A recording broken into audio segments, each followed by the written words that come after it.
오늘의 부동산 이슈입니다. 이 집에선 애목 키워요. 아기 낳으면 짐 싸는 3040 부모들. 출산 이후 육아 여건을 고려해 이사를 결심하는 3040 부모들이 늘고 있습니다. 특히 강서 노원 은평 성북구 등 가성비가 있으면서도 육아 인프라가 잘 갖춰진 지역으로 이사하는 경향이 뚜렷합니다. 과거에는 직장과의 거리나 교통이 주거 선택 기준이었다면 이제는 가족의 손과 아이 위주 환경, 육아 지원이 핵심 입지 조건이 되고 있습니다. 더 자세한 내용, 네티즌들의 반응과 함께 알아보러 가시겠습니다.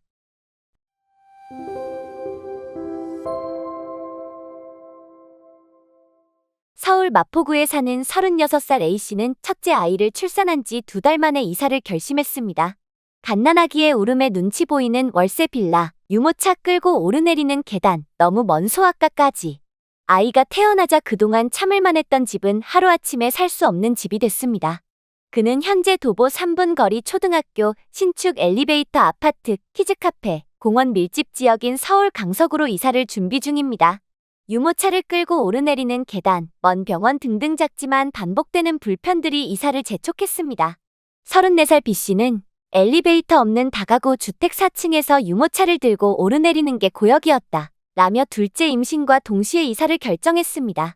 아이 울음소리, 층간소음 등으로 인한 이웃과의 갈등도 주요 원인이었습니다. 직장인 김씨는 서울 서초구 토박이입니다. 결혼 후에도 줄곧 서초에서 살아왔지만 첫 아이가 태어난 이후 주거지를 서울 노원구로 옮겼습니다. 이유는 단순했습니다. 장모님의 손을 빌릴 수 있기 때문. 그는 출근할 때 장모님이 아기를 봐주실 수 있으니까 훨씬 안정감 있어요. 저녁에도 퇴근해서 노원까지 오는 길이 길지만 그게 더 낫다고 판단했죠. 라고 말했습니다. 비슷한 사연은 노원구에서 만난 부동산 중개사 김모 씨에게도 있었습니다. 그는 결혼 전까지 광진구 광장동에 살았지만 결혼과 함께 노원구로 이주해 30년 가까이 자리를 잡았습니다. 그는 애들이 장모님 손에 컸어요. 아기 맡기고 둘이 맞벌이 했으니까요. 라고 말했습니다. 맞벌이 가정이 많은 3040 세대에게는 육아를 도와줄 수 있는 가족의 손이 닿는 거리가 최고의 입지 조건이 됩니다. 과거에는 직장과의 거리, 교통 편의가 주거지 선택의 가장 큰 기준이었다면 이제는 육아가 앞섭니다. 부모 시댁 처가와의 거리까지 고려한 생활권 재조정이 일어나고 있는 것입니다. 서울 거주 3040 부모들이 많이 이사하는 지역으로는 강서구, 노원구, 은평구, 성북구 등이 꼽힙니다. 이들 자치구는 신축 중대형 아파트가 밀집해 있고 어린이집과 초등학교, 공원 등 육아 관련 인프라가 잘 갖춰진 데다 비교적 합리적인 가격대를 형성하고 있습니다. 서울 열린데이터 광장에 따르면 강서구, 노원구, 은평구, 성북구는 지난해 서울시에서 0에서 4세 아동 비중이 높은 동네 상위 10곳에 포함됐으며 인구 수 기준으로도 서울 10위권 내 주요 주거지역에 속합니다. 주거 여건과 육아 환경을 두루 갖춘 만큼 실수요자들에게 꾸준한 인기를 얻고 있습니다. 이사에는 단순히 동네를 옮기는 것 이상의 감정이 담깁니다. 아이를 위해 더 나은 공간으로 가야 한다는 책임감, 부모로서의 불안, 때론 미안함.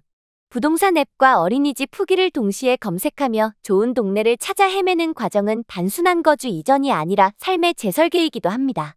윤수민 NH농협 부동산 전문위원은 서울의 3040 부모들은 생애 주기에 따라 주거지를 옮겨가며 육아와 교육 여건을 고려한 선택을 한다 라며 신혼기엔 도심의 편의성을 선호하다가도 출산 후엔 유해시설이 없는 단지로 아이가 크면 학군지를 찾아 이동하는 것이 일반적인 흐름이라고 말했습니다. 여러분은 어떻게 생각하시나요? 댓글로 의견 남겨주세요. 오늘의 부동산 이슈 네티즌들의 반응을 살펴보며 마치겠습니다. 아무 데서나 살면 된다고는 하는데 집값 싸다고 주변에 조선족들 돌아다니는 곳에서 애 키우고 싶은 게 누가 있겠냐. 교육 환경이나 민도 같은 게 정서 형성에 얼마나 중요한데 조선족들 싹 치워버리든가 애를 낳을 환경이 돼야 낫지. 솔직히 위층에서 밤새도록 애들 뛰어다닌다고 쿵쿵거리면 진짜 스트레스 많이 받는 건 현실이다. 애니깐 이해해야 하는 건 그 잠시 이해하면 끝날 상황에서나 그런 거지. 가장 편안해야 할 내 집에서조차 스트레스 받을 일이 생기는데 누가 좋아하겠나? 예로부터 아이 울음소리와 책 읽는 소리가 사라진 마을은 죽은 마을이라고 했죠. 나는 젊은 부부들이 많은 아파트는 피한다. 90% 이상 층간소음이 있다. 세상에 사람 사는 곳에 아이 울음소리 나지 않는 곳이 사람 사는 곳이냐. 세상이 왜 이리 편한 거야. 이건 아니다. 아이 때문에 눈치 보고 산다는 건 이건 아니다. 다른 곳은 확실히 모르겠으나 노원구는 도시 하나에 대학병원이 3개나 있다. 딴 건 그렇다 치고 층간소음 문제면 아파트를 가지 말아야지. 신축이면 더더욱 층간소음 방지도 안 되는데. 아파트 빼곤 전부 집이 아닌가? 언제부터 아파트만 집의 기준이 됐지? 결국엔 돌고 돌아 전통적 학군지, 부모님이 나 키우며 교육에 애쓰며 함께 살았던 곳이 뜨는 것이구나. 투기 목적이 아닌 진정 현실 문제로 이주 목적. 공감 100% 아이 둘 키우는 입장에서 진정 현실적인 문제다. 아기 울음소리는 참을만한데 좀 커서 뛰어다니는 게 죽을 맛인 거지, 그것도 한밤중에. 애들 둘 낳고 키우는 10년 정도 1층 생활하다가 이번에 고층으로 옮깁니다. 그것도 어무이 장모님이 놀고 계실 여력이 있는 집이나 가능하지 일 다니는 집은 그것도 불가능.